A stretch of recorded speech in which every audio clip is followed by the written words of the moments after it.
பெருமாளின் அவதாரங்களில் இது 8வது அவதாரமாகும். கோகுலத்தில் விஷ்ணுவின் அம்சமாக வசுதேவருக்குப் பிறந்த பிள்ளை பலராமன். பெருமாள் வெண்ணிறத்தில் தோன்றிய அவதாரம் இது. ராமாவதாரத்தில் தம்பியாக இருந்த லட்சுமணனை தனக்கு அண்ணனாக விஷ்ணு ஏற்றதாகக் கூறுவர். அசுரர்களே அரசு பரிபாலனம் செய்தனர் என்றாலும் அவர்களை விட்டு ஆணவம் குறையவில்லை. அதனால் அவர்களுடைய பாரம் பூமி தேவியை வருந்திற்று. அவள் தன் குறையை பிரம்ம தேவனிடம் முறையிட்டாள். பிரம்மா பார்க்கடலுக்குப் போய் புருஷக்தம் என்ற மந்திரத்தால் தேவர்களுடன் கூடி பரந்தாமனை துதித்தார். அப்போது ஓர் அசரீரி வாக்கு அவர்களுக்கு கேட்டது. பிரம்மதேவனே, தேவர்களே, பூமியின் துயரத்தை நான் அறிகிறேன். தேவர்கள் யதுகுலத்தில் பிறக்கட்டும். தேவமாதரும் கோபியராக அங்கு ஜனனம் செய்யட்டும். நீங்கள் யதுகுலத்தில் பிறந்து என் வரவுக்காக காத்திருங்கள் என்று கட்டளை பிறந்தது. அதன்பின் தன் லோகத்திற்கு அவர்கள் போயினர். சூரசேனன் என்ற அசுரன் மதுரையை ஆண்டு வந்தான்.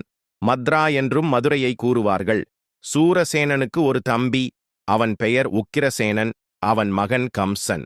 ராஜகுமாரியாகிய தேவகிக்கும் வசுதேவர் என்பவருக்கும் திருமணம் நடந்தது. திருமணமானதும் தம்பதியர் திருமண மண்டபத்தில் இருந்து ஊர்வலமாக வீடு திரும்ப ரதத்தில் ஏறினார்கள். அந்த ரதத்தை ஓட்டுவதற்கு தேவகியின் சிற்றப்பா மகனும் அண்ணனுமாகிய கம்சன் குதிரைகளின் கடிவாளத்தை கையில் பிடித்தான். ஊர்வலம் சீரும் சிறப்புமாக மங்கள வாத்தியங்கள் முழங்க வந்து கொண்டிருந்தது. அப்போது கம்சனுக்கு ஓர் அசரீரி கேட்டது. மதியற்றவனே, கம்சா, கேள். உன் தங்கை தேவகிக்கு நீ ரதசாரதியாக இப்போது இருக்கிறாய்.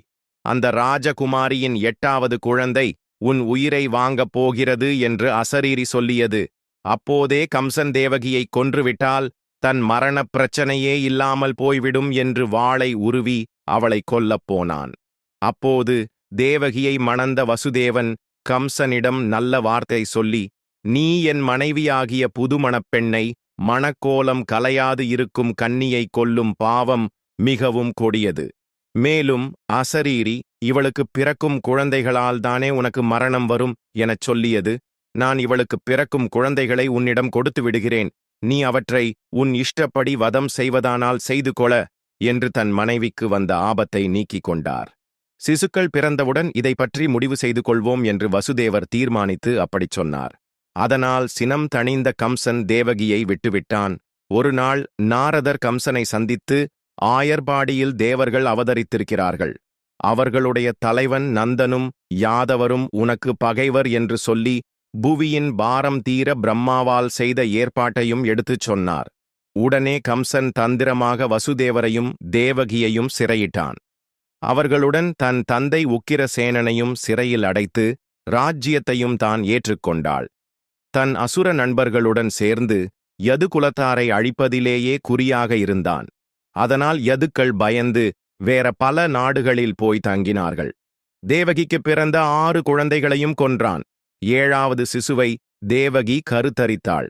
அந்த கருவில் ஆதிசேஷனே உருவானான். அச்சமயம் மகாவிஷ்ணு தனது யோக மாயை மூலம் ஓர் ஏற்பாடு செய்தார். அவர் தேவியை வரவழைத்து, தேவி, வசுதேவருக்கு ரோகிணி என்ற வேறு ஒரு மனைவி உண்டு. அவளை அவர் ஆயர்பாடியில் ரகசியமாக ஒளித்து வைத்திருக்கிறார். மதுராபுரியில் சிறையில் வாடும் தேவகியின் வயிற்றில் ஆதிசேஷன் கரு கொண்டிருக்கிறான். நீ அந்த குழந்தையை ரோகிணியின் கர்ப்பத்திற்கு மாற்றிவிடு. அத்துடன் நீ நந்தகோபன் மனைவி யசோதையிடம் பெண்ணாக பிறக்க வேண்டும். நான் தேவகியின் வயிற்றில் திரவதாரம் செய்யப் போகிறேன். இதனால் சகல மனோபீஷ்டங்களையும் அளிப்பதற்கு காரணமானவளாக ஈஸ்வரியாக காளி வைஷ்ணவி என்றும் பின்னர் மக்கள் உன்னை வழிபடுவார்கள் என்றார். பரந்தாமன் கட்டளைப்படி மாயாதேவி தேவகியின் கர்ப்பத்திலிருந்து குழந்தையை ரோகிணி கர்ப்பத்திற்கு மாற்றினாள். தேவகியின் கர்ப்பம் அவள் சிறையில் வாடும் வேதனையிலும் கம்சன் தரும் தொல்லைகளாலும் சிதைந்து போயிற்று என அனைவரும் கம்சனை ஏசினார்கள். இச்சமயம் ரோகிணியின் மைந்தனாக ஆதிசேஷன் பிறந்தான். அவனுக்கு யதுகுல குருவாகிய கர்க்கர் மிகவும் இரகசியமாக பசுமடத்தில் சடங்குகளை செய்து ராமன் என்று பெயரிட்டார். ராமன் என்றால் சமிக்கச் செய்வான். தவிர இவன் நல்ல பலசாலியாக இருப்பான் என்பதால் இவனை பலராமன் என பெயரிட்டு அழைப்போம் என்றார் கர்க்கர். நரகாசுர வதத்தை கிருஷ்ணன் செய்த நாளைத்தான் நாம் தீபாவளியாக கொண்டாடுகிறோம் என்று ஒரு சிலர் சொல்வதுண்டு. அந்த நரகாசுரனுக்கு துவிவிதன் என்ற ஒரு வானர தலைவன் இருந்தான். அவனுக்கு மைந்தன் என்ற சகோதரன் உண்டு. கிருஷ்ணன் நரகாசுரனைக் கொன்றதைக் கண்டு வானரத் தலைவன் கடும் கோபம் கொண்டான். அவன்தான் எப்படியும் கிருஷ்ணனை கொன்றுவிடுவதாகச் சொல்லி பல அட்டகாசங்களைச் செய்தான். அந்த வைராக்கியத்தில் நேரே கோவர்த்தனகிரியை அடைந்தான். அங்கே தவம் செய்து கொண்டிருந்த மகரிஷிகளை அவன் அடித்தும் உதைத்தும் இம்சை செய்தான். அந்த நேரத்தில் ரைவத மலையில் பலராமன் கோபியர்களுடன் ஆனந்தமாக இருந்தான். அதை பார்த்த வானரத் தலைவன் பலராமன் மீது பாய்ந்தான். அவன் அணிந்திருந்த பட்டு பீதாம்பரத்தைப் பற்றி இழுத்து கிழித்தான். சுக்கல் சுக்கலாகக் கிழித்து தூர எறிந்தான். மரத்தை வேரோடு பிடுங்கி பலராமனுடன் இருந்த கோபியரை அடித்து விரட்டினான். இதை பார்த்ததும் பலராமனுக்கு கோபம் வந்தது. உடனே வானரனை கட்டிப்பிடித்தான். அச்சமயம் அவன் பலராமனை முஷ்டிகளால் குத்தித் தள்ளி துன்புறுத்தினான். ஆனால் பலராமனோ அவனை பிடித்து கைமுஷ்டியால் அவன் தலையில் ஒரு குட்டு குட்டினான். அந்த க்ஷணத்திலேயே அவன் மூக்கிலும் வாயிலும் இரத்தம் ஒழுக அந்த இடத்திலேயே இறந்தான். இதேபோல கோவர்த்தனகிரியில் பலராமன் கண்ணனுடன் மாடு மேய்த்து வந்தான். அப்போது ஸ்ரீதாமன் என்ற சிறுவன் வேகமாக பலராமன் கண்ணனிடம் ஓடி வந்தான். பலராமா, கண்ணா, இந்த மலைச்சாரலை கடந்து நாம் மலைக்காட்டிற்குள் போனால் அங்கே அநேக பனைமரங்களைக் காணலாம். அந்த பனைமரத்தின் அடியில் பழங்கள் உதிர்ந்து கிடப்பதை பார்க்க முடியும். ஆனால் அங்கே நாம் போக முடியாது. காரணம், தேனுகன் என்ற அரக்கன் அந்த வனத்தை காத்து வருகிறான். அவன் கழுதை வேடம் போட்டுத் திரிகிறான். அவனைச் சேர்ந்தவர்களும் அது மாதிரியே அவனுடன் காட்டைச் சுற்றி வருகிறார்கள். அவனுக்கு மனித மாமிசம் என்றால் மிக பிரியம். அவன் பக்கத்தில் போனவர்களை அடித்துக் கொன்று தின்று விடுவான். எனினும் அவன் வசிக்கும் பனைக்கூட்டத்தின் மத்தியில் சிந்தி சிதறிக் கிடக்கும் பழங்களின் வாசனைதான் இது. கண்ணா, அந்த பழங்களை எப்படியாவது எடுத்து வந்து எங்களுக்கு கொடுப்பாயா என்று ஸ்ரீதாமன் கேட்டான். இதைக் கேட்ட பலராமனும் கண்ணனும் சிரித்தார்கள். வாருங்கள், நாம் எல்லோரும் பனங்காட்டிற்குச் செல்லலாம் என்று கண்ணன் சொல்லவே கோகுலச் சிறுவர்களும் பலராமனும் அவனுடன் சேர்ந்து அங்கே போனார்கள். இவர்கள் பேசியதைக் கேட்ட தேனுகன் வேகமாக ஓடி வந்து பலராமனை தாக்க ஆரம்பித்தான். கழுதையாகிய அவன் தன் பின்னங்கால்களால் பலராமனை உதைத்தான். பலராமனோ கழுதையின் காலை பிடித்து இழுத்து அப்படியே உயரே தூக்கி சுழற்றினான். இப்படி பலமுறை சுற்றிச் சுழலவிட்டு அவன் சடலத்தை பனைமரத்தின் மீது வீசினான். அந்த மரம் அல்லாது அடுத்து இருந்த மரங்களும் அவனோடு பூமியில் சரிந்தன. இவ்வாறு பலராமனும் கிருஷ்ணனும் அரக்கர் கூட்டத்தை அழித்து ஒழித்தனர். ஒரு சமயம் பலராமனும் கண்ணனும் தட்டாமாலை சுற்றி விளையாடினார்கள். எல்லாரையும் ஆடச் செய்து கண்ணன் பாடுவான். எல்லாரும் வில்வப்பழம் பறித்து பந்தாடுவார்கள்.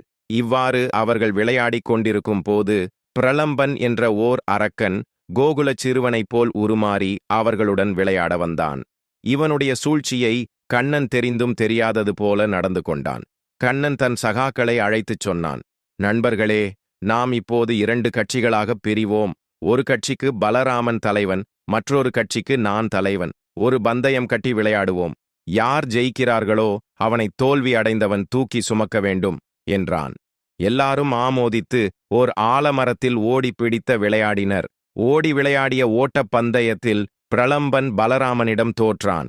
ஆகவே அவன் பலராமனை தூக்கி சுமந்து கொண்டு ஓடினான். அப்படி ஓடியவன் ஓர் எல்லைக்குள் வந்து அவனை இறக்கிவிட வேண்டியவன் பலராமனை கீழே இறக்காமல் ஓடிக்கொண்டே இருந்தான். ஆனால் ஓடோட பலராமன் பாரம் அரக்கனாகிய பிரலம்பனுக்கு அதிகரித்து கொண்டே போனது. அரக்கன் சுமை தாங்க மாட்டாமல் பலராமனை தொப் என்று கீழே போட்டான். தன் சுயரூபம் எடுத்து ஆகாயம் வரை உயர்ந்து நின்றான். உடனே பலராமன் எகிரி குதித்து விண்ணுயரம் நின்ற அரக்கன் தலையில் நச் என்று ஓங்கி ஒரு குத்துவிட்டான். அந்த இடத்திலேயே பிரலம்பன் மலையெனச் சாய்ந்தான். ஒரு நாள் இரவில் கண்ணனும் பலராமனும் ஆயர்பாடி பெண்களுடன் பிருந்தாவனத்தில் விளையாடிக் கொண்டிருந்தார்கள். அந்நேரம் குபேரனுடைய சேவகன் சங்கசூடன் வந்தான். அவன் கோபிகளை வடதிசை நோக்கி துரத்தினான். பலராமனை மங்கையரை காத்து நிற்கும்படி கண்ணன் சொல்லிவிட்டு கண்ணன் சங்கசூடனை துரத்திச் சென்றான். அவனை வதம் செய்து அவன் கிரீடத்தில் அணிந்திருந்த ரத்தினத்தை எடுத்து கண்ணன் பலராமனுக்கு கொடுத்தான். மகாபாரதத்தில் பலராமருடைய மனைவியின் பெயர் ரேவதி.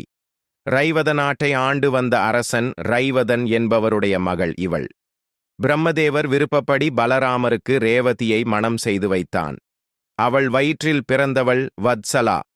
வத்சலாவை துரியோதனன் தன் மகன் லெட்சணனுக்கு திருமணம் செய்துவிட்டால் பாண்டவர்களை போரில் எளிதில் வென்று ராஜ்யத்தை அவர்களிடம் கொடுக்காமல் தாமே வைத்துக் கொள்ளலாம் என்றும் துரியோதனன் நினைத்தான். இந்த திருமணம் பேசி முடிப்பதற்காக தன் மாமா சகுனியை துவாரகைக்கு அனுப்பி வைத்தான் துரியோதனன். சகுனி துவராரகைக்கு வரும் வழியில் துர்ச்சகுணங்கள் தோன்றின. அவைகளைப் பொருட்படுத்தாமல் அவன் பலராமனை சந்தித்தான். சாதுரியமாக அவன் விஷயத்தை எடுத்துச் சொன்னான். பலராமனும் இது பற்றி தன் மனைவி ரேவதியை கலந்து பதில் சொல்வதாகச் சொன்னான். அவள் அதற்கு சம்மதம் தெரிவித்தாள். ரேவதி சம்மதம் தந்ததும் பலராமன் தன் தம்பி கிருஷ்ணனை கலந்தான். அத்துடன் வத்சலாவை லெட்சணன் திருமணம் செய்து கொள்வதில் தனக்கும் தன் மனைவி ரேவதிக்கும் மிக திருப்தி என்றும் பலராமன் கிருஷ்ணனிடம் சொன்னான். அப்போது கிருஷ்ணன், அண்ணா, தர்மத்தை பரிபாலிக்க சிம்மாசனமும் செங்கோலும் கொண்ட நாமே தர்மத்தை பரிபாலிக்காமல் கைவிட்டால் தர்மம் எப்படி தழைத்து ஓங்கும்? நான் ஒரு நிகழ்ச்சியை உன் ஞாபகத்திற்கு கொண்டு வர வேண்டியவனாக இருக்கிறேன். முன்பு ஒரு நாள் நம் தங்கை சுபத்ராதேவி தன் புதல்வன் அபிமன்யுவை அழைத்துக் கொண்டு வந்திருந்தாள். நாம் எல்லோரும் அன்று அந்தி சாய்கிற நேரத்தில் பூங்காவனத்தைச் சுற்றி வந்தோம். அப்போது அபிமன்யுவும் வத்சலாவும் சதிபதிகளாக விளையாடிக் கொண்டிருந்தார்கள். இதைக் கண்ட சுபத்ரை அவர்கள் விளையாட்டின் விந்தையை உன்னிடம் சுட்டிக்காட்டினாள். அப்போது நீ என்ன சொன்னாய்? உனக்கு ஞாபகம் இருக்கிறதா அண்ணா என்று வாசுதேவன் கேட்டான். ஏதோ ஒன்றிரண்டு ஞாபகத்திற்கு வருகிறது. இருந்தாலும் நான் என்ன சொன்னேன் என்பதை இப்போது நீதான் நினைவுபடுத்துவதில் என்ன தவறு? சும்மா சொல் என்றான் பலராமன். கிருஷ்ணன் தொடர்ந்து சொன்னான். அண்ணா, அருமை தங்கை சுபத்திரை, இந்த 2 பேரும் தம்பதிகளே, இதில் என்ன சந்தேகம்? மேலும் வத்சலையை அபிமன்யுவுக்கு கொடுப்பதில் நாம் ஏதாவது குலம் கோத்திரம் விசாரிக்க வேண்டுமா என்ன? என்றைக்கு இருந்தாலும் வத்சலையை உன் மகன் அபிமன்யுவுக்கு பாணி கிரகணம் செய்து கொடுப்பது சத்தியமே என்று வாக்கு கொடுத்தீர்கள். அந்த நேரம் நம்மிடையே நாரத முனிவரும் எழுந்தருளி இருந்தார். அப்போது அவர், பலராம சக்கரவர்த்தியே, நீர் இப்போது வாக்கு கொடுத்து நிறைவேற்றுவதுதான் சத்தியம் செய்வதற்கு அழகு என்றார். நீ உடனே நான் ஒரு நாளும் வாக்கு மாறமாட்டேன் என்று கூறிவிட்டு இப்போது உன் சத்திய வாக்கை காற்றில் பறக்க விடலாமா என கிருஷ்ணன் வினவினான். அதைக் கேட்ட பலராமன், கேசவா, நான் சொல்லும் வேளையில் பாண்டவர்கள் இந்திரபிரஸ்தத்தில் பூபதிகளாக இருந்ததால் அவ்வண்ணம் சொன்னேன். இப்போதோ அவர்கள் தங்கள் ராஜ்யம், சொத்து, சுகம் இழந்து வனவாசத்தில் அல்லவா இருக்கிறார்கள். நமது சகோதரி மகன் அபிமன்யுவோ நம் சிற்றப்பா விதுரர் போஜனையில் வளர்ந்து வருகிறான். இந்த நிலையில் நம் மகள் வத்சலையை அவனுக்கு கொடுக்க யார் சம்மதிப்பார்கள் என்றான். உடனே கிருஷ்ணன் சொன்னான், அண்ணா, இனி உங்கள் இஷ்டம். அண்ணியும் இதற்கு சம்மதிக்கிறாள் என்னும் போது நான் மேலும் வீண் விவாதம் செய்வதில் பயன் இல்லை. எல்லாம் பகவத் சங்கற்பம் போல் நடக்கும் என்பதை மறந்துவிடாதே என்று பதில் சொல்லிவிட்டு வாசுதேவன் அந்தப்புரத்திற்கு போய்விட்டான். சகுனியும் பலராமனும் கிருஷ்ணன் அரண்மனையை விட்டு வெளியே வந்தனர். சகுனியை மீண்டும் தன் அரண்மனைக்கு அழைத்துச் சென்று பலராமன் அவர் கையில் தன் சம்மதத்துடன் வத்சலா லெட்சணன் திருமணத்திற்கு லக்கின பத்திரிகையை கொடுத்து அனுப்பினான். அதை கைப்பற்றியதும் சகுனிக்கு ஏற்பட்ட சந்தோஷத்திற்கு அளவே இல்லை. அஸ்தினாபுரத்திற்கு திரும்பி நடந்த விவரங்களை துரியோதனிடம் சொன்னான் சகுனி. முகூர்த்த லக்ன பத்திரிகையும் பார்த்து துரியோதனன் அதிக சந்தோஷம் கொண்டாடினான். உடனே தன் மனைவி பானுமதி, மகன் லெட்சணன், மாமா சகுனி மற்றும் உறவினர்களுடன் திருமணம் பேசி முடிப்பதற்காக பலராமன் இருப்பிடத்திற்கு சென்றான். செல்லும் வழியில் கிருஷ்ணரின் தங்கை சுபத்ரைக்கு இந்த விஷயத்தை ஒரு மடலில் எழுதி அனுப்பிவிட்டான். இதை கேள்விப்பட்ட சுபத்ரையும் அவளது மகன் அபிமன்யுவும் ஒரு தேரில் பலராமனை தேடி சென்றனர். செல்லும் வழியில் கடோத்கஜன் அபிமன்யுவை கொன்றான். இருந்தாலும் பராசக்தியின் கருணையால் கிடைத்த அமுத கலசத்தினால் அபிமன்யு உயிர் பெற்றான். பின்னர் கடோத்கஜன் பீமனின் மகன் என்பது தெரிய வந்ததும் இருவரும் கிருஷ்ணனின் மாளிகைக்கு சென்றனர்.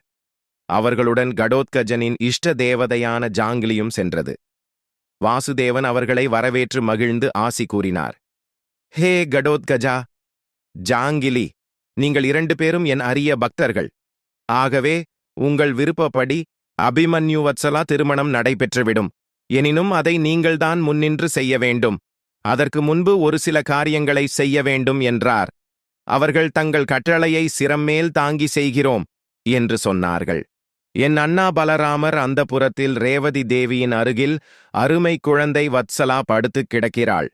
அவளை அங்கிருந்து எடுத்துக்கொண்டு சுபத்திரையிடம் சேர்த்து விடுங்கள். அண்ணா, அரண்மனையில் அமைத்திருக்கும் திருமணப் பந்தலை உங்களைச் சேர்ந்த அரக்கர்களைக் கொண்டு அலாக்காக தூக்கி ரைவத மலைச்சாரலுக்கு கொண்டு வந்து நிறுத்திவிடுங்கள். அப்புறம் என் சங்கல்பத்திற்கு விரோதமாக வந்திருக்கும் துரியோதனாதியருக்கு உங்கள் இஷ்டம் போல் அவர்கள் பாடம் கற்கும்படி மானபங்கம் செய்துவிடுங்கள். பின் தேவலோகத்திலிருந்து திருமண காரியங்களுக்கு புரோகிதம், வேள்வி, மேள தாளங்கள் உள்பட அங்கு வரும்படி செய்கிறேன். அந்த தேவர் குழாம் வந்ததும் எனக்கு தெரியப்படுத்துங்கள். நானும் ருக்மணி தேவியும் அங்கு வந்து யாகத்தை முடித்துக் கொடுக்கிறோம் என்றார். வாசுதேவர் கூறியபடி காரியங்களை நிறைவேற்றிவிட முனைந்தனர். துரியோதனன் அவன் பட்ட மகிஷி பானுமதி தங்கியிருக்கும் மாளிகைக்குச் சென்றார்கள். அங்கு உள்ள பானுமதியின் தாதியரைக் கண்டு அவர்களைப் போல மாற்றருக்கொண்டு நேரே பலராமர் ரேவதி அந்தப்புரத்திற்குள் நுழைந்தனர். அங்கு அவளை தட்டி எழுப்பினார்கள். அம்மா எஜமானி, நாங்கள் கௌரவ பட்டதரசி பானுமதி தேவியின் தாதிகள். அம்மா, இதோ ஒரு சில நகைகளை கொடுத்து அனுப்பியிருக்கிறார்கள். இதை பெண்ணுக்கு போட்டு பார்க்க வேண்டும் என்று சொல்லியிருக்கிறார்கள். ஆகவே வத்சலாவிற்கு இந்த நகைகளை அணிவித்து அவளை பானுமதி தங்கியிருக்கும் மாளிகைக்கு அழைத்துச் செல்கிறோம் என்று கூறினார்கள். ரேவதி அதற்கு அனுமதி கொடுத்தாள். உடனே வத்சலை அந்தப்புறம் சென்று வந்த விஷயத்தை எடுத்துச் சொல்லி அவளை அங்கிருந்து ரைவத மலை அடிவாரத்திற்கு கொண்டு போய் சேர்த்தார்கள்.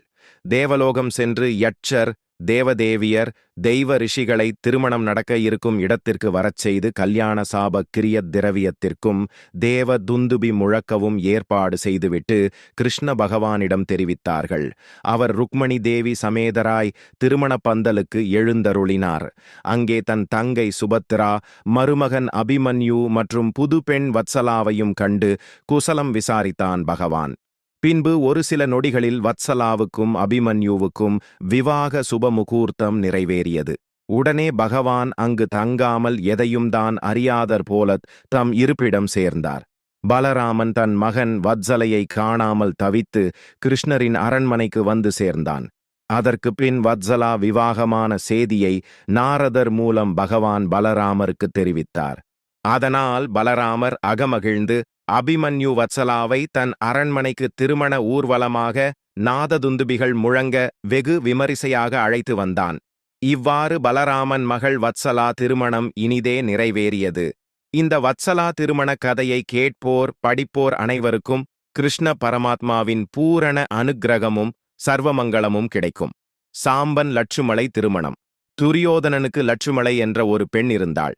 அவள் திருமணத்தை முன்னிட்டு அவன் சுயம்வரம் ஏற்படுத்தினான். சுயம்வரத்துக்கு வந்த சாம்பன் லட்சுமலையை தூக்கிச் சென்றான். இந்த சாம்பன் கிருஷ்ணனுக்கும் ஜாம்பவதிக்கும் பிறந்த புத்திரன். துரியோதனாதியரும் அவனைச் சேர்ந்தவர்களும் படையுடன் அவனை துரத்தி வந்தார்கள்.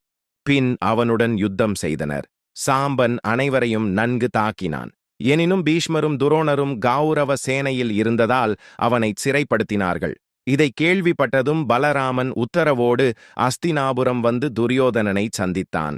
துரியோதனா, என்ன காரியம் செய்தாய்? தனி ஒருவனாக நின்று போராடிய சாம்பனை வீரர்களுடன் நீ சுற்றி வளைத்துச் சிறைப்படுத்திவிட்டாயே. இது என்ன நியாயம்? உனக்கு நாங்கள் உறவினர் என்பது மறந்து போயிற்றா? நமக்குள் விரோதம் வேண்டாம் என்று நான் எத்தனையோ தடவை எடுத்து சொல்லியும் நீ பகைமை பாராட்டுகிறாய். ஆக நீ சாம்பனை விடுவித்து அவனுக்கு லட்சுமலையை விவாகம் செய்து கொடு என்று பலராமன் சொன்னான். அவன் சொன்னதை கொஞ்சமும் காதில் வாங்கிக் கொள்ளாமல் துரியோதனன் பலராமனையும் அவன் குலத்தையும் இழிவாக பேசினான். அதனால் பலராமனுக்கு கோபம் வந்துவிட்டது. உங்களோடு சண்டை போட வேண்டும் என்ற அவசியமே இல்லை. இதோ பார், க்ஷண நேரத்தில் உங்களை கூண்டோடு துவம்சம் செய்கிறேன் பார் என்று சொல்லித்தான். அடுத்த நொடி பொழுதில் அஸ்தினாபுரமே வேரோடு பெயர்ந்து கிளம்புவது போல் ஆட்டம் கண்டது. கங்கையில் நகரம் மூழ்கிப் போகும் என்ற பயம் தோன்றியது. உடனே துரியோதனன் பலராமன் காலில் விழுந்து தன்னை மன்னிக்கும்படி வேண்டினான். அத்துடன் லட்சுமலையை சாம்பனுக்கு மணம் முடித்துக் கொடுக்கவும் சம்மதித்தான். அவ்வாறு துரியோதனன் மன்னிப்பு கேட்டு வழிக்கு வந்ததும் தன் கலப்பையை மீண்டும் தரையில் மோதி ஆட்டம் கண்டு நின்ற அஸ்தினாபுரத்தை முன்னிருந்த நிலைக்கு பலராமன் நிலைப்படுத்தினான். பலராமன் தீர்த்த யாத்திரை. துவாரகையில் கிருஷ்ணனும் பலராமனும் இருந்த சமயம் கௌரவர்களுக்கும் பாண்டவர்களுக்கும் இடையே இருந்த விரோதம் முற்றியது. இரு சாராரும் யுத்த சன்னத்தராக இருக்கிறார்கள் என்ற செய்தி பலராமனுக்கு எட்டியது. இரு சாராரும் உறவினர்களே. ஆக அவர்கள் தம்மை போருக்கு உதவ கேட்கும்போது தாம் யாருக்கு உதவுவது என்ற தர்ம சங்கடமாக சூழ்நிலையை எண்ணி பலராமன் தீர்த்த யாத்திரைக்கு கிளம்பினான். ஒவ்வொரு தலமும் தரிசித்து தீர்த்த யாத்திரையாக ஆங்காங்கே உள்ள பிராமணோத்தமர்களுக்கு பலராமன்தான தருமங்கள் செய்து கொண்டே வந்தான். நைமி சாரண்யத்திற்கு வந்தான். அங்கே எல்லா மகரிஷிகளும் சந்திரயாகம் செய்து கொண்டிருந்தார்கள். அனைவரும் பலராமனை கண்டதும் அகமும் முகமும் மலர எழுந்து நின்று அவனை வரவேற்று நமஸ்காரம் செய்தனர். சூதர் மட்டும் எழுந்திருக்கவே இல்லை. இதை கண்டதும் பலராமனுக்கு கோபம் வந்துவிட்டது. 18 புராணங்களையும் மற்றவர்களுக்கு தாம் தானே உபதேசம் செய்தோம் என்ற கர்வத்தால் இப்படி எழுந்திராது இருந்தார் என்பதை பலராமன் உணர்ந்தான். கையில் ஒரு தர்ப்பையை எடுத்தான். மந்திரித்து அஸ்திரமாக பிரயோகம் செய்தான். அது சூதருடைய தலையை துண்டாக்கிச் சென்றது. அதை பார்த்த மற்ற மகரிஷிகள் பலராமனை பெரிதும் வேண்டினார்கள். ஹே பிரபு, சூதர் செய்த குற்றம் பெரிதே. இருந்தாலும் எங்களை கிருதார்த்தர்களாக்க 18 புராணங்களையும் எங்களுக்கு ஓதுவித்தவர் சூதர் அல்லவா? அவரை நாங்கள் கௌரவித்து வந்தோம். இனியும் அவ்வாறு நாங்கள் நடந்து கொள்ள தாங்கள் அவர் பிழை பொறுத்து அவரை உயிர் பெற்று எழச் செய்ய வேண்டும் என மன்றாடினார்கள். அதனால் சூதருக்கு இறங்கி அவரை உயிர்த்தெழச் செய்தான் பலராமன். அதன் பிறகு சூதர் தூங்கி எழுந்தது போல எழுந்து நின்று பலராமனை வணங்கினார். அங்கு அந்த முனிவர்களுக்கு பல்லவன் என்ற அரசன் மிகவும் தொல்லை கொடுத்து வந்தான். இந்த பல்லவன் அகஸ்தியரால் முன்பு சம்கரிக்கப்பட்ட இல்லவன், வாதாபி என்ற 2 அசுரர்களில் இல்லவனுடைய மகன் ஆவான். முனிவர்கள் வேண்டுகோளுக்கு இணங்க இவனையும் பலராமன் அழித்தான். நாடெங்கிலும் சென்று தீர்த்த யாத்திரை முடித்து குருஷேத்திர யுத்தம் முடிவடையும் நேரம் அங்கே பலராமன் வந்தான்.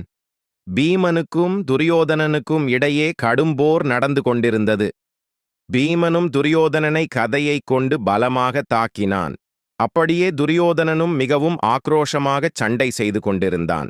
பலராமன் 2 பேரையும் பார்த்து சண்டையை நிறுத்தி சமாதானமாக போகவும் என வலியுறுத்தினான். யாரும் காதில் போட்டுக் கொள்ளவில்லை. இந்த நிலையில் துரியோதனன் தொடையில் பீமன் கதையால் ஒங்கி அறைந்தான். உடனே பலராமன் அலறினான். பீமா, கதை கொண்டு பகைவனை அவனது தொடையில் தாக்குவது எந்த யுத்த தருமத்தைச் சேர்ந்தது? இந்த அநியாயத்தை என்னால் தாங்கிக் கொள்ள முடியாது என்று சொல்லி பீமனை தாக்க பலராமன் கலப்பையை கையில் எடுத்தான். இதோ பீமா, என்னை தாக்கு என்று கத்தினான் பலராமன். உடனே கண்ணன், அண்ணா, என்ன காரியம் செய்யத் துணிந்தீர்கள்? தயவு செய்து கலப்பையை கீழே போடுங்கள். நீங்கள் தீர்த்த யாத்திரை போகும் முன்பு இங்கு நடந்த நிகழ்ச்சிகளை நீங்கள் தெரிந்திருக்க முடியாது. துரியோதனன் ஆரம்பம் முதல் இன்று வரை தர்மத்திற்கு விரோதமாகவே நடந்து கொண்டிருக்கிறான். திராவுபதையை அரசவைக்கு நடுவே இழுத்து வரச் செய்து அவள் சேலையை அவிழ்த்து அவமானப்படுத்தினான். அது எந்த தர்ம நியாயத்தோடு சேர்ந்தது? நீங்கள் மட்டும் அந்த சபையில் அன்று இருந்திருந்தால் அப்போதே அவனை துவம்சம் செய்திருப்பீர்கள். அன்றைய தினம் தொடையிலே கை போட்டு துரியோதனன் பேசியதால் அவனை அதே தொடையில் அடித்து அது முறிய அவனை பீமன் மாளச் செய்வான் என்று திரௌபதை சாபம் கொடுத்தாள். அந்த சாபத்திற்கு ஏற்ப இந்த மரணத்தை துரியன் ஏற்றான். ஆகவே நீங்கள் இதில் தலையிட வேண்டாம் என்றான் கண்ணன். பலராமனும் கோபத்தை துறந்து நிலைமை புரிந்து சாந்தமானான். இந்த பதிவு பிடித்திருந்தால் லைக் செய்து நமது சேனலை சப்ஸ்கிரைப் செய்து கொள்ளுங்கள். நன்றி, வணக்கம்.